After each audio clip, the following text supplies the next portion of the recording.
अस्सलामु अलैकुम वरहमतुल्लाहि वबरकातुहू। सहायक उर्दू अनुवादक 2025 की क्लास में आप लोगों का बहुत बहुत स्वागत है। और आज के इस वीडियो में हम लोग जनरल नॉलेज के कुछ सवालात को देखेंगे जो कि आपके सहायक उर्दू अनुवादक 2025 की जो एग्ज़ाम होने वाली है उनकी दृष्टि से ये बहुत ही महत्वपूर्ण है। तो इन सारे सवालों को आप ध्यानपूर्वक देखेंगे, समझेंगे। कोई डाउट हो तो कमेंट करेंगे। आइए एक एक करके क्लास की शुरुआत करेंगे। देखिए, कुछ दिनों से लगातार इसकी क्लासेस बंद थी, लेकिन इंशाल्लाह मैं कोशिश करूंगा कि इसकी क्लासेस बीच बीच में मैं लेते रहूं। तो इस चीज़ के लिए आप लोगों को ग्रुप से जुड़ना होगा। ग्रुप में मैं मैसेज डालते रहूंगा कि इसकी क्लासेस कब कब होंगी। ग्रुप में ज्वाइन होने के लिए आप दिए गए नंबर 8226928812 पर कॉन्टेक्ट कीजिएगा, ठीक है। आइए आज की इस क्लास की शुरुआत करेंगे। सवाल नंबर 1 है, कह रहा है कि हिंदुस्तान का पहला नायब सदर कौन था। जैसे आप कह सकते हैं कि भारत का पहला उपराष्ट्रपति कौन था। नायब सदर को कहेंगे उपराष्ट्रपति, ठीक है। आपके सामने में 4 ऑप्शन हैं। इन 4 ऑप्शनों के में से कौन सा सही होगा आपको बतानी है। देखिए, हिंदुस्तान का जो पहला नायब सदर था ना, वो आपके कौन थे? डॉक्टर राजेंद्र प्रसाद थे क्या? नहीं, ये तो गलत है। हाँ, डॉक्टर सर्वपल्ली राधाकृष्णन, ये आपके बिल्कुल सही हैं। तो इसका ऑप्शन नंबर बी बिल्कुल राइट हो जाएगा। डॉक्टर जाकिर हुसैन और डॉक्टर APJ अब्दुल कलाम, ये आपके गलत हैं, ठीक है। ऑप्शन जो है वो आपके बी सही हो जाएंगे कि हिंदुस्तान का जो पहला उपराष्ट्रपति था, नायब सदर था, वो कौन था भाई? वो आपके डॉक्टर सर्वपल्ली राधाकृष्णन था, ठीक है। चलिए आइए अगला क्वेश्चन की ओर हम लोग बढ़ेंगे। अगला क्वेश्चन यहाँ देखिएगा, बहुत ही इंटरेस्टिंग है। कह रहा है कि आर्य समाज की बुनियाद को कहते हैं स्थापना। तो आर्य समाज की स्थापना बुनियाद किसने रखी, किसने की थी? आपके सामने में है कि स्वामी विवेकानंद, या फिर आपके राजा राम मोहन रॉय, या फिर स्वामी दयानंद सरस्वती, या फिर आपका ईश्वर चंद्र विद्यासागर। तो इसके जो ऑप्शंस हैं आपके वो हो जाएंगे सी बिल्कुल राइट, यानी कि स्वामी दयानंद सरस्वती, ठीक है।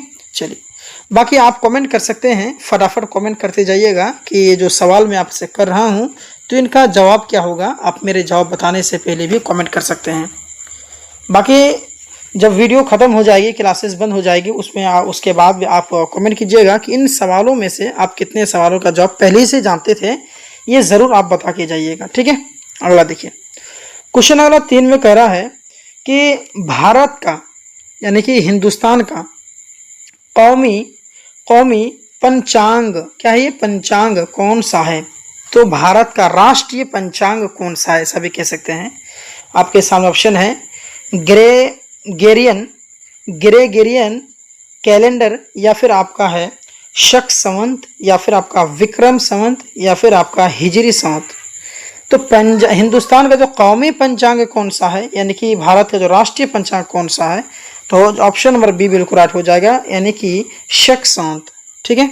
चलिए अब आइए अगला क्वेश्चन की ओर हम लोग बढ़ेंगे। ये क्वेश्चन बहुत ही ज्यादा आपके महत्वपूर्ण है। इसमें कह रहा है पाटलिपुत्र जो पटना में है किस दरिया के किनारे आबाद है, यानी कि पाटलिपुत्र पटना किस नदी के किनारे है। तो आपके सामने में ऑप्शन है, यहाँ पर आप देख सकते हैं। नंबर 1 में है गंगा, या फिर आपका यमुना, या फिर आपका कोसी, या फिर आपका गंडक। तो यहाँ पर जो पाटलिपुत्र पटना जो है किस नदी किनारे बसा हुआ है, तो भैया वो गंगा के नदी किनारे बसा हुआ है। ऑप्शन ये आपके बिल्कुल परफेक्ट हो जाएंगे। आइए अगला क्वेश्चन की ओर हम लोग बढ़ते हैं। अगला क्वेश्चन यहाँ देख सकते हैं आप कि हिंदुस्तान का सबसे बड़ा हयातियाती जखीरा कौन सा है, जिसे आप आसान भाषा में कह सकते हैं कि भारत का सबसे बड़ा जैव मंडल आरक्षित क्षेत्र कौन सा है। यानी कि इसको जो अगर हिंदी में अगर बोलिएगा तो ऐसा बोलना पड़ेगा कि भारत का सबसे बड़ा जैव मंडल आरक्षित क्षेत्र कौन सा है। आपके सामने में ऑप्शन है कि सुंदरबन, या फिर आपके नंदा देवी, या फिर कच्छ कारण, या फिर आपका सिमलीपाल।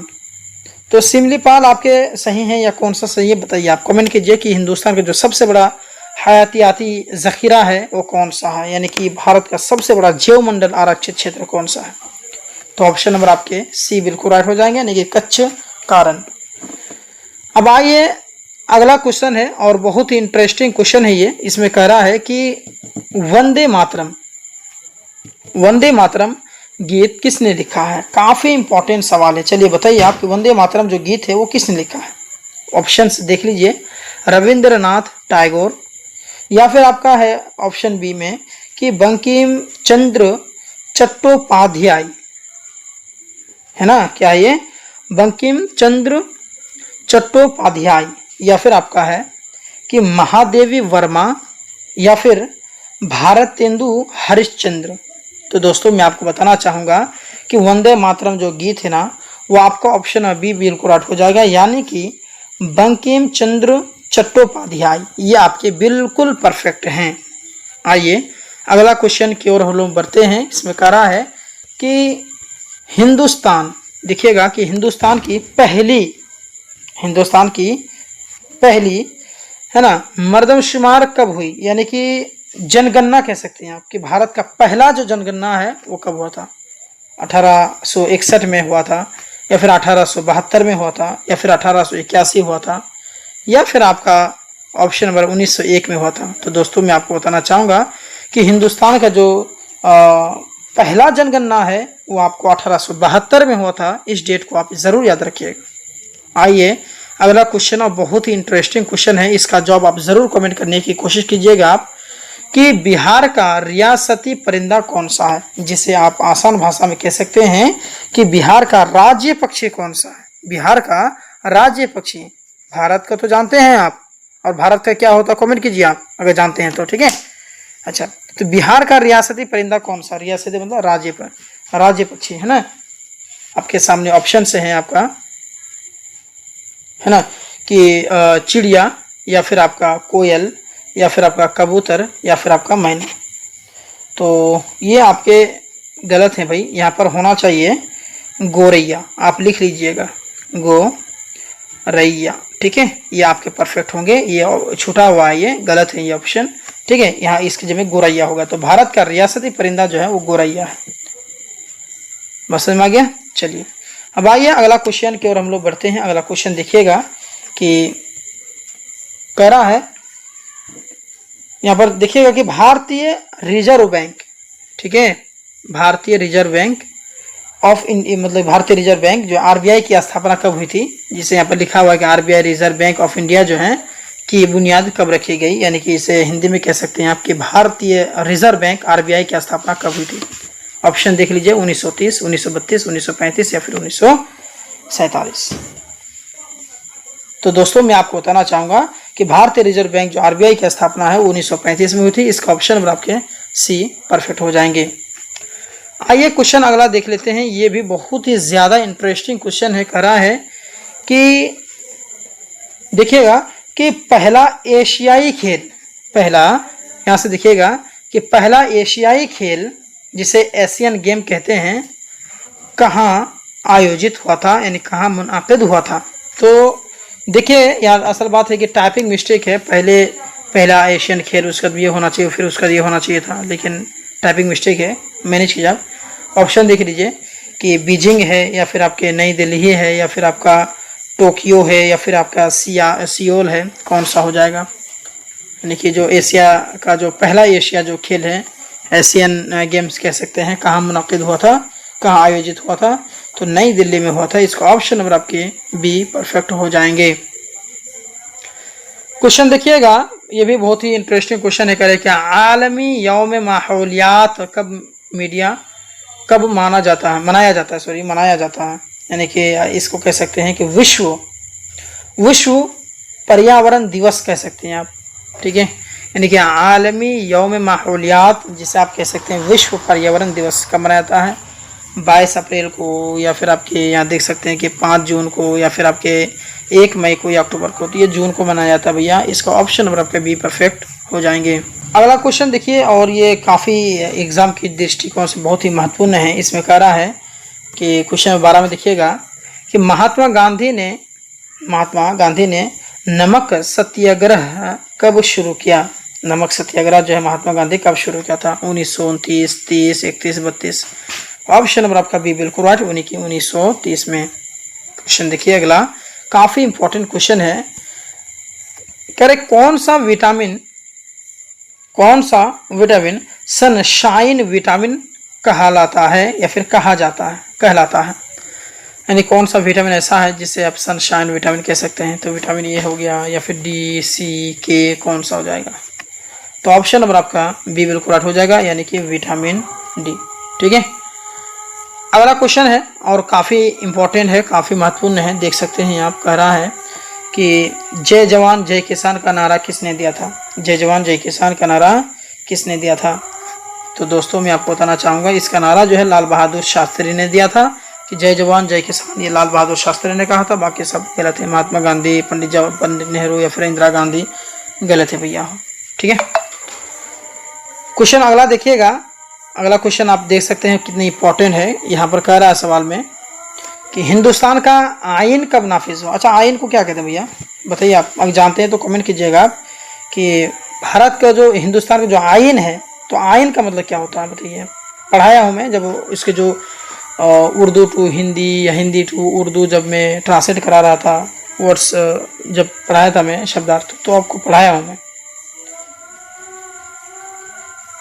चलिए कहिए ना जी। संविधान कहते हैं भैया। ठीक है, आइन को संविधान कहेंगे। नाफिज हुआ यानी कि लागू हुआ। तो हिंदुस्तान का आइन कब नाफिज हुआ, यानी कि हिंदुस्तान यानी कि भारत का संविधान कब लागू हुआ?